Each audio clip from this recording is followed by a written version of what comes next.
Hi, my name is Kim Felch, the Counseling Director for the Oyster River School District. Today, our wellness staff have come together to provide some resources and information for our students and families. We recognize the individual challenges that each family face during this difficult time and want to make sure you know that we are here for you. Our district-wide mental health and wellness staff have joined to help share the comprehensive services available, with the hopes that you know you are not alone. First, I would like to introduce Jason Baker, school counselor at the high school. Hey everyone. So I wanted to take this chance to reach out and share some information on what you can do as parents at home if you feel that your child is struggling.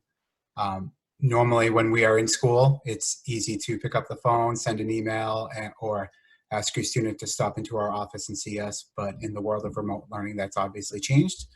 And it's still possible to have your child meet with us, but it's going to look a little bit different. First, I want to say that it's really important that we all recognize that many students, many parents, and many faculty members are struggling with the adjustment to remote learning. Especially for students, it's a new normal, and it's a normal they have never been asked to experience before. And because of that, it's really important that we be on our guard that students, any student, even students who seemingly have never struggled with academics or accessing school, could very well struggle with this new platform if they've never been asked to do it before.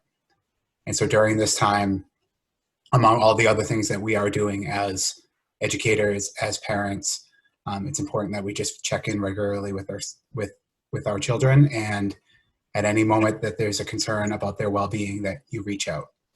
And so this is a plug for your trusty school counselor, whether your child is in the elementary schools, the middle school, or the high school. When in doubt, our motto at the high school is when in doubt, reach out. So in your check-ins with your children, if you have any concerns that they are struggling with the academic adjustment or the social emotional adjustment, as there's a big missing out that they have socially as well. If you feel that they are struggling with anything, please reach out to your child's school counselor. You can reach out via email. We are constantly on email. You can call us. We have access to our phones. Whatever works for you, reach out to us and we will be back in touch. School counselors are able to sort of offer some short-term counseling support to try to help lift students up, to help see where they're at, whether it's with motivation, academic completion, social engagement. A lot of these topics my colleagues will talk about, but we are here and we can offer a check-in. And we're also, in the world of school counseling, we're really good at determining if your child's needs extend beyond the scope of our practice as school counselors, and we can work with you to help identify other resources, whether they be in the school or in the community, where we can offer the right level of support for you, your family, and your children. And above all else, if you are talking with your children, or you're talking with other people, maybe you're talking with other friends who have similarly aged children, if it comes to light that you are concerned about your child or other children in the district for their safety or their well-being, reaching out to us should be secondary to consulting 911. We don't have the reach right now in remote learning, and we're not equipped to be first responders, and we always encourage you to contact emergency services by dialing 911. They're 24/7, they are there, and they are ready, willing, and able to help. So it's important to keep that in mind as well. Thank you, Jason. Next, I would like to introduce Nicole Terhune. She is our licensed drug and alcohol counselor at the high school and the middle school. Hi, everyone. So I am going to talk about services that are also available outside of school counselors. If you or your child would benefit from meeting with a therapist, please know that they are available. At this time, most or all therapists are providing telehealth services, which are currently being covered by most or all insurance companies. Make sure you call your insurance to find out your coverage if you have any questions. If you're thinking that you or your child would be appropriate or benefit from therapy, I would highly recommend that you start looking now. You can go on Psychology Today and search for a therapist who would meet your needs or your child's needs, and a therapist who specializes in the need of your child and who would take your insurance. Just make sure that when you call, that you expect there will be a delay in getting a call back. It may take a week or two to hear back from a therapist, but they are getting your messages. And I know many therapists are trying to reach out as soon as possible due to remote learning and students being at home, knowing that there is a rise in anxiety and other mental health symptoms at this time. If your child is experiencing any sort of suicidal, homicidal thoughts or panic attacks, I highly recommend calling your nearest emergency room and going there. Of course, call 911 if you need to, but most emergency rooms right now are kind of empty, so there is space. They will see you right away. You can just give them a call on the way and let them know your concerns, and you'll likely be seen right away. Your child will be seen right away. But it's definitely helpful to call ahead so that they have an awareness that you're coming. There is a procedure when you get there. They are going to do sort of like a health check just to check on any symptoms before entering certain parts of the building. And then you'll be seen immediately, and your child will be seen immediately. Also, reach out to your school counselors for referrals. We have been generating a list of therapists who are available at this time, and we can kind of help navigate that. And just reach out to us. We definitely have resources, and please take good care of yourself and know that we're here and therapists are available at this time. Thank you, Nicole. Next, I'd like to introduce Heather McAnoff, who's a school counselor at the high school. Hello, Oyster River. This spring has definitely brought about many changes at a pretty rapid pace. And these changes can be difficult to process, not only for our youngest learners, but for parents and educators as well. We went from being in the school building to remote learning in about 5 days. And we really didn't have much time to prepare our students and families. And because of these significant changes, we're all experiencing quite a bit of loss in varying degrees in our lives. Our students are missing their friends and teachers. They're not able to go through their typical daily routines. A lot of students and families have lost the ability to take part in activities that they typically take part in and love, like dance or spring sports, play dates. And some people can't even visit some of their family members who might be at risk health-wise. Parents like myself are working at home, juggling full-time jobs along with supporting their children's education, which has many challenges. It's really difficult to balance all of these competing needs.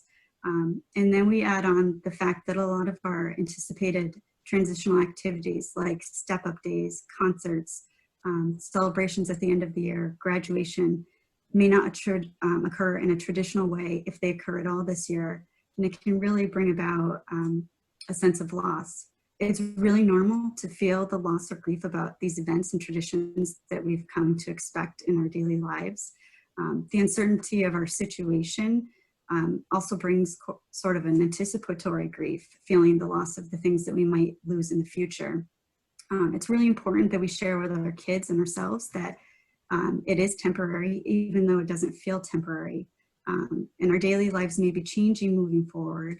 And that feeling of loss comes from thinking about having to give up some of those things that we consider social norms. It's important to have compassion for those around us, and most importantly for ourselves. Sometimes we get stuck in thinking about the future, and it's really important to ground ourselves in the present. When life becomes really overwhelming and things become intense, you can help yourself by trying to ground yourself in the now. An example might be naming 5 things in your room, or taking a break to go for a walk to kind of help reset your mind. A lot of what we're going to talk about today are ways that we can, we're going to kind of share some of the ways that kids and adults might feel the impact and feel the loss of our situation and what that might look like. And we're also going to talk about some of the ways that we can support our students and each other during this challenging time as we're dealing with grief surrounding the really significant changes in our lives daily. Thank you, Heather. Next is Brittany Morley, school psychologist at Moherman. Hi everyone, and I want to apologize because my dog is snoring really loudly, and if you hear it, I just want to apologize. I'm trying to get her to stop. But I'm here to talk about just behavioral changes that you might see in your children and trying to normalize them for you a little bit. So the sudden changes to all of our lives that have occurred with COVID-19 are stressful. Change in any form is stressful. And children and adolescents are no different in experiencing this when major life changes happen, especially when it shifted their entire routine. So it's important to remember that as adults, we serve a critical role for children. They're going to look to us for guidance on how to react to changes in daily life. And that really gives us a wonderful opportunity to model problem solving and flexibility and compassion as we all work through this adjustment. So just as adults respond to stress in different ways, so do children and adolescents. The difference is children and adolescents might not have the words to express their feelings, and so it might come across as behavior. So for elementary school students, you might observe an increase in irritability, aggressiveness, and clinginess to adults.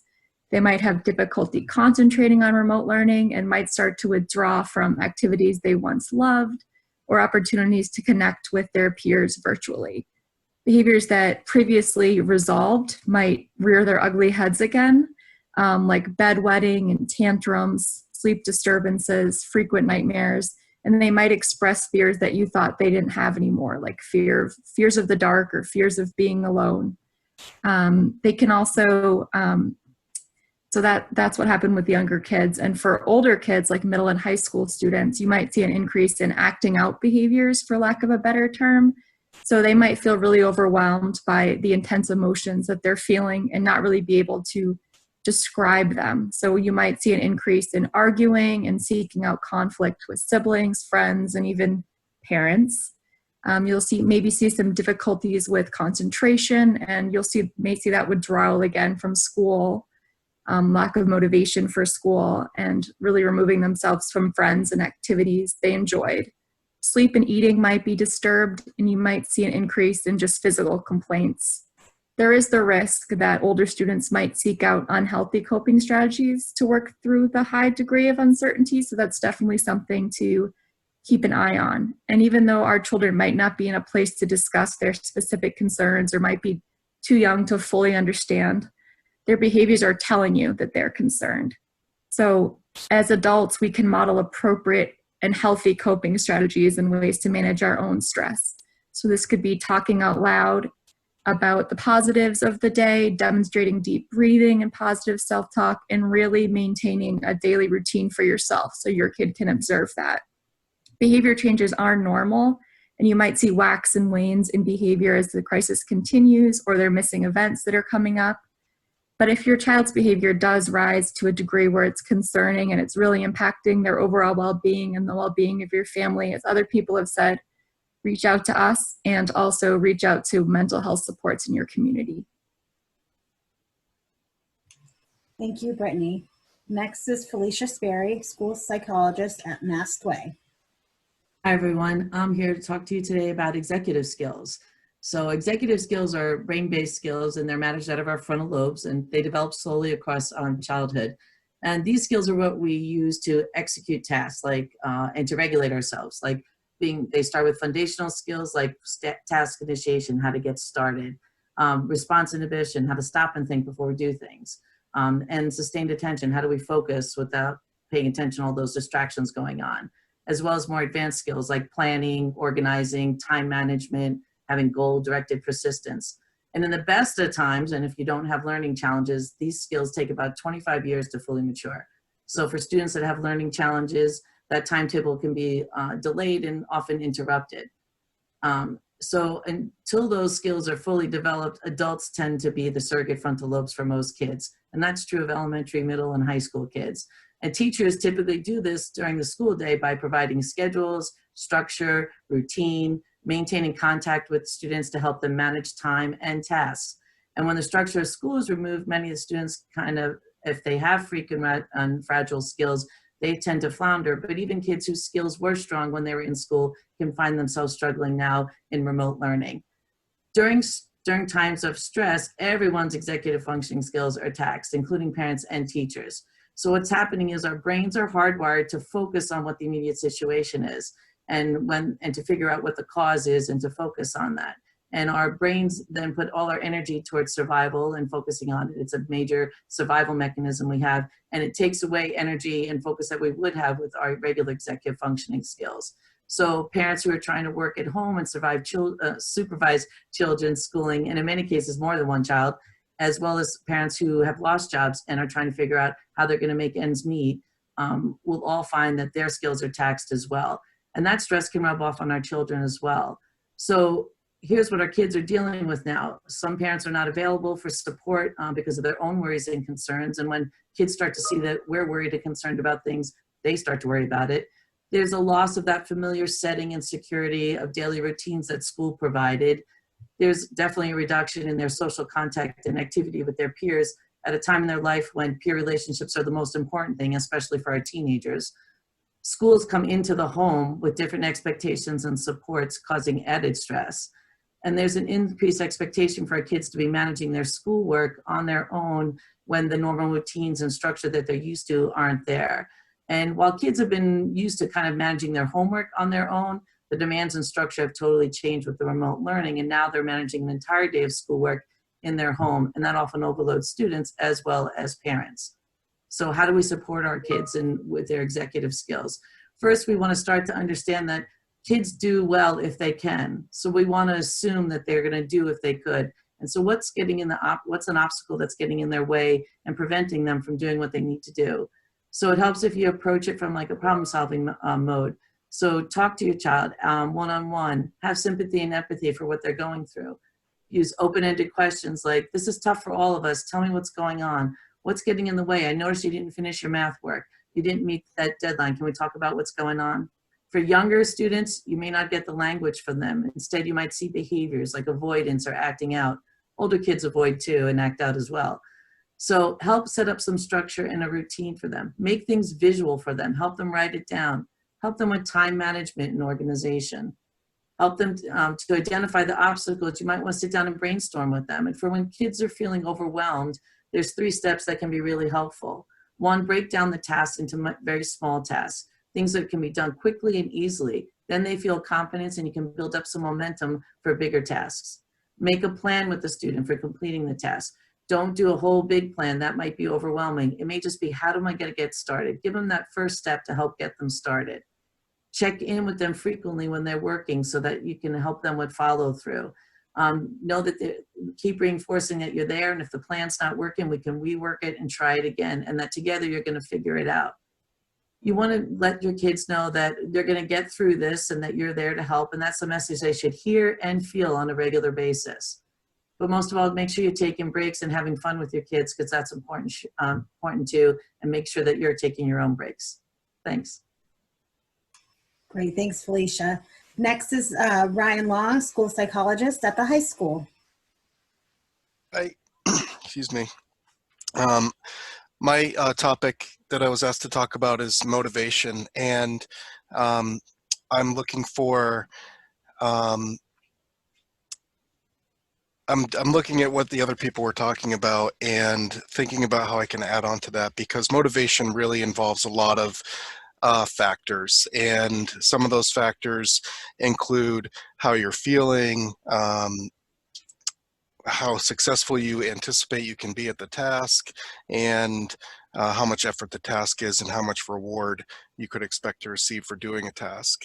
Those are the basics of how I think about when I think about motivation and problems of motivation. There's also a couple different the word motivation is very broad. There are different theories of motivation, and they sort of address different types of motivation. There's this global, bigger sort of version of capital M motivation, if you will, where, you know, how motivated will your youngster be as an adult, and will they be gravitating towards success? But then there's like real discrete motivation that you need right now, and the approaches to either of those, the capital M motivation or the right now motivation, I think are different. So if you're talking about the right now motivation, I think of the example of like, well, if you're talking about the capital M global motivation, I think about someone who's going to be going to college and striving for a successful career or whatever that's going to look like. Those long-term things. And the right now motivation might be what a coach is dealing with on a baseball team, and he needs the runner to run to first base or second base. And, you know, how does the coach motivate that person? They're not waiting for the intrinsic motivation to kick in where the student just loves, you know, knows those things. And the coach is probably yelling, the coach is probably high-fiving. There's a lot of different things that the coaches will do to motivate students. That's like little M motivation. And when I think about what might be useful for parents right now and students, it's probably little M motivation. It's about, I think the calls that I'm getting, the parents that I'm working with right now are asking me, the student, my son or daughter is having a hard time motivating to get some assignments done right now. And I'm working full time and I don't have time to sit there and, you know, be a taskmaster. So I think we're talking about little M motivation in this case. And when I think of what works for little M motivation, it's really about rewards, consequences, punishments, and there's something else that I'll talk about even more. But just a word on those. Certainly rewards are something that I would advocate for right now. The more the better, and this is a hard time for students. They're in a traumatic situation and they're not engaging with their friends and all those great things that buoy them and their self-esteem. So I think that spending time with them, making special meals, inviting them to make dinner with you, lunch, I mean, whatever you can be creative and think about how to reward a student for doing chores or their schoolwork or whatever is very good right now. And that's what I would recommend. In terms of punishment, I would really stay away from like the traditional punishment that anybody would think of right now, because it's just not fair to students. They're really already in a punishing situation. So to make that worse and to make them feel bad about what they're not doing is probably not going to be very good long-term for their emotional state. Now, I do think that it makes sense to have what I would call like a check-in. So I'll talk about that in a minute. But the one thing that we know about behavior is that an organism will always, if there are two behaviors that are a choice to get to the same reward, the organisms will always go and do the lesser of whichever behavior has less effort to get to that same reward. So that's where I really think that parents can have a big hand in improving motivation, and that's what I would certainly be doing with a student who's referred to me right now, is to make things less effortful for them. And I don't mean take away the assignment or make it easier or read it to them.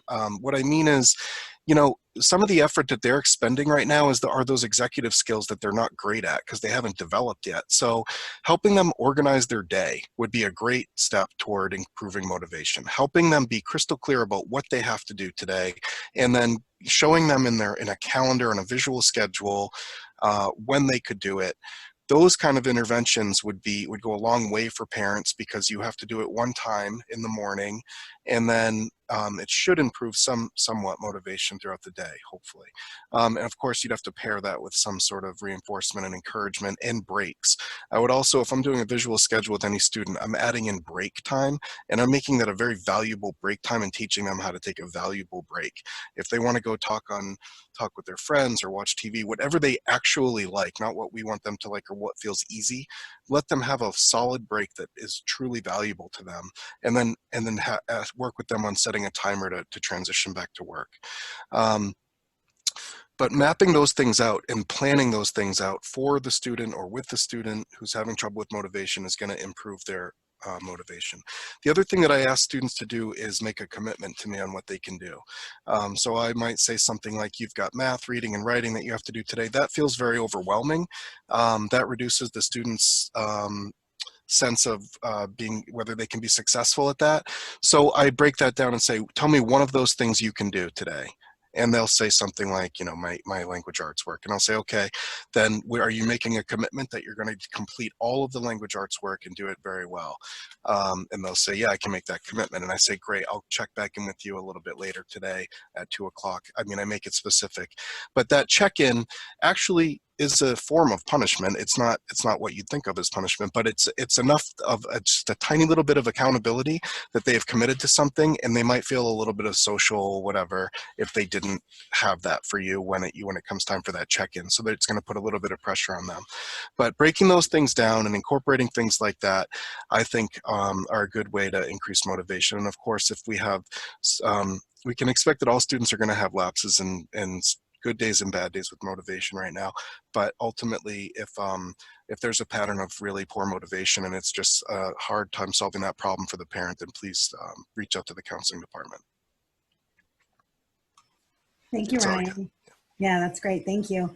Rihanna Cody, middle school counselor. Hi, I'm going to be talking to you from both the perspective as a school counselor and as a parent myself of 2 young children. So these past weeks have been very challenging for families for a variety of different reasons. Our struggles include juggling childcare, administering and monitoring our children's education. We're either working at home remotely, or a lot of us are still in the community as essential workers. Some of us have lost jobs. And that's not even including the day-to-day work and responsibilities of feeding our families, laundry, dishes, and the never-ending to-do list. On top of that, some of our financial situations might be changing pretty drastically and leaving us feeling insecure in what's next. Our normal access to in-person support might be cut off or severely limited. And those of us close, or maybe even some of us, might be experiencing health issues related or unrelated to COVID-19. So during this time of immense change to our normal lives, our stress levels are naturally going to increase. It's really important to acknowledge this and to take steps to take care of ourselves emotionally, physically, socially, and spiritually. Self-care does not need to be complicated.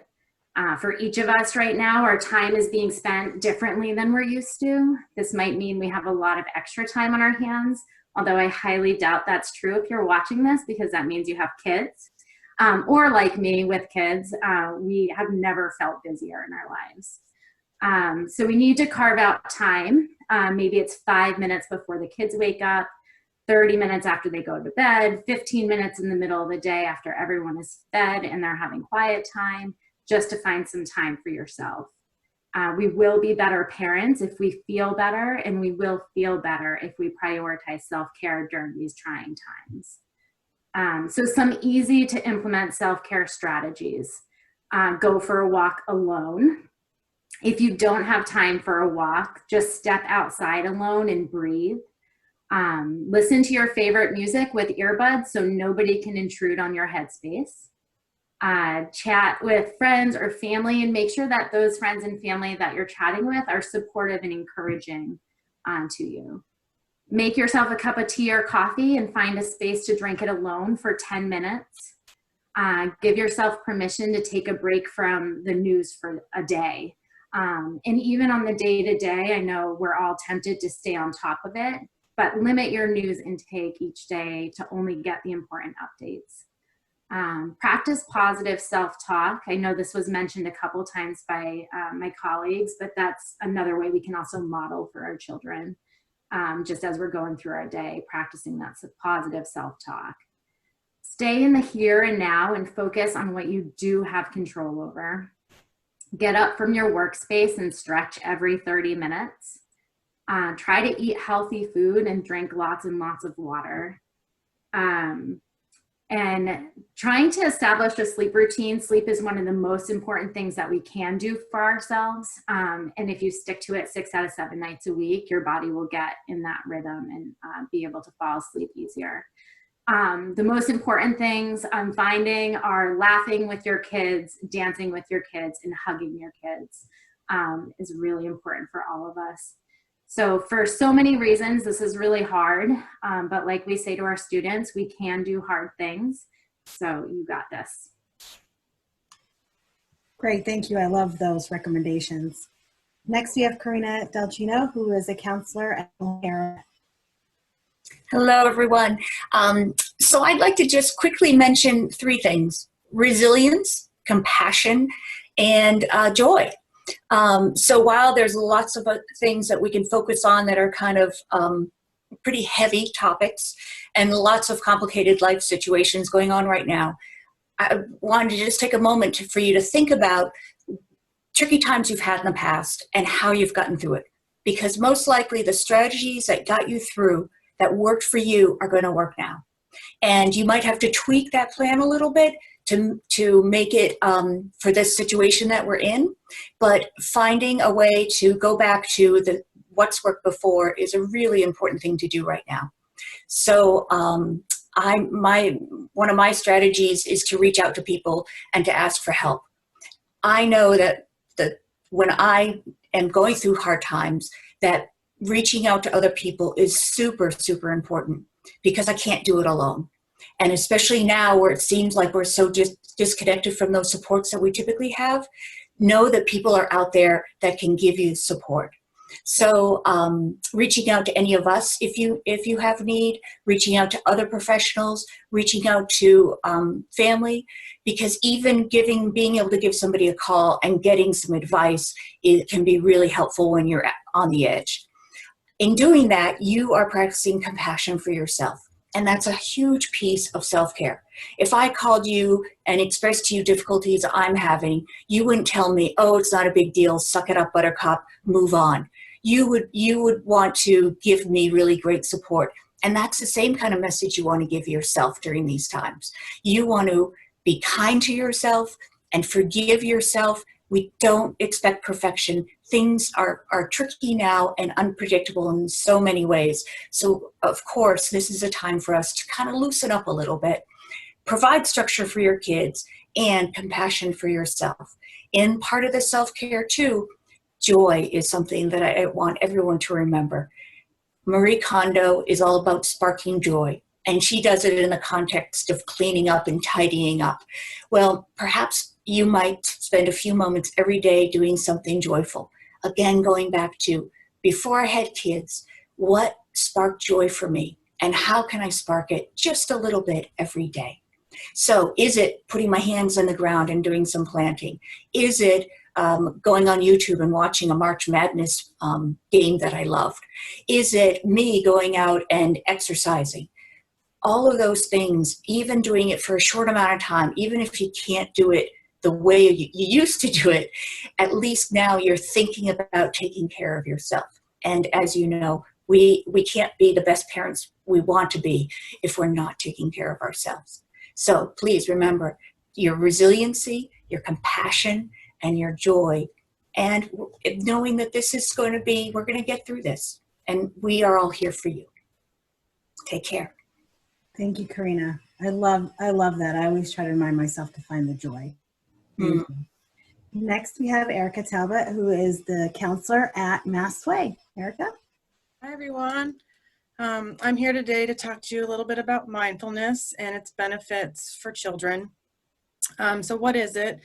Mindfulness is being in the present moment, being aware of our thoughts, our feelings, our bodily sensations, the environment. And when we practice mindfulness, we use the front part of our brain, the prefrontal cortex. And so that's the part of our brain that helps us to focus and concentrate. And so naturally, that's really beneficial for kids. Mindfulness promotes lots of healthy skills for kids. It strengthens self-control. It helps with emotional regulation. It decreases stress and anxiety. It boosts positive moods. It also boosts self-esteem. And so when we instill these practices in kids, We help them to build healthy skills and healthy brains. And then hopefully as adults, they learn how to practice self-acceptance and self-compassion. And one of the main practices of mindfulness is deep breathing. And so all students at the elementary schools participate in a social emotional learning program called Open Circle. And Open Circle teaches deep breathing. And Open Circle calls it calm breathing, and they use various techniques. They use flower breathing, balloon breathing, a counting technique. There's also lots of other breathing strategies out there, rainbow, figure 8, buddy breathing. So having children practice deep breathing when they're nice and calm is really important. So when they need to use their deep breathing technique, they can do it successfully. So there's also lots of other mindfulness activities out there. If you ever are interested in learning more about mindfulness, you could always reach out to me and I can provide some activities for you to do with your child. Thank you, Erica. I think this is a great time for parents to model the deep breathing and doing it with your child because it's so beneficial for the whole family. Great, thank you. Next, we have Kim Cassimus and Kim Sakura from the high school. They're school counselors. Hi, I'm Kim Cassimus. I too am speaking today more as a parent as opposed to a school counselor. I just want to say, you know, we're all experiencing something for the first time ever. There are no real established norms at this time. And as school counselors and psychologists, we are constantly looking for trends and behaviors and to learn about what the norms are within our students, especially during this time. Teenagers are kind of my self-proclaimed area of specialty. I've been working day in and day out with them for over 20 years now. However, my preschooler and my third grader that I have in my own house, that is a different story. I only have one in each category to observe, and I'm not sure what is normal with all this that's going on. I constantly am asking myself, what should I be expecting from them? How is this all impacting them? Am I doing what I can or should be doing to support them? And knowing my resources and that I have them give me the confidence that my village is still here and working alongside with me. And I just want to encourage you all to use your village when you need to. Communication is key. Again, at the high school, our motto is when in doubt, reach out. And your student support teams, we are here, we're doing all we can to gather information to help support you all as parents and to support your children. I found taking each day at a time and even each week at a time has been super helpful. We certainly, in my household, we fall off our schedule a lot. But when things start kind of unraveling, we hit pause, we reset, we take a look at our schedule and ask ourselves what it is we should be doing in that moment and, you know, just kind of regroup even midday. We have our ups, we have our downs, but we do remind ourselves we're home safe. I keep saying that we're, you know, we will get through this. Our kids are going to be okay. And I just want to remind you, we have a fabulous district and community. And I know that, we're all going to do what we can to make sure our kids are okay in the end. And we're going to get through this. I'm going to share a visual, like just a little poster that I actually got from my child's preschool teacher. And it was a great reminder of all of our adulting duties that we have to do as kind of, running households. And this is a great way to engage our children in developing skills that we are more confident in teaching them. Unlike the fractions that my third grader has questions about, I don't always have the answers there. But when I'm meal planning, I can certainly help them kind of help me plan the meals for the week so they know what it takes to kind of run a structured household. And so, just, I don't know, we're all learning through this. And I know that we have supports to offer you. You are all doing a great job. And if you feel that you're not confident enough in what and how to help your children with the schoolwork and the new math that's out there, just know what you're doing every day and kind of properly positive modeling for your children. You're doing tremendous work right there and just keep it up. Thanks. Hi there, I'm Kim Sakura at the high school as well. As Kim and others have noted, and I personally know, parents definitely need support during these tough times. Some of us aren't used to asking for help or don't feel like we need it, as normally the school village takes care of so much. However, right now it's not normal, and we as parents are trying to manage it all. I'd like to highlight the that I recently found. Lynn Lyons, which many of you may have heard her name. She's a therapist out of Concord, and we had her speak at Oyster River a couple of years ago. National expert on helping anxious kids. She has a new podcast called A Mom's Retreat, but I would recommend this for all parents, moms and dads alike. You don't have to have a chronically anxious kid to benefit from it. For me, I started listening to it a couple of days ago. I was walking with my kids. I so it was kind of the trifecta: some family time, some walking, and some editing all in once. She has a lot of things. As I was listening to it, it gave some things that I'm doing. It gave me food for thought. It gave me things to consider. It made me laugh, and which now all of them are really helpful as I too am trying to work through this as a working mom. I find comfort knowing that we're all in this together and we are all charting new territory together. That's all. Thank you, Kim and Kim. Last is, but not least, is our nurse from the high school, Kim Wolf. You're muted, my dear. Here we go. Hi, Oyster River.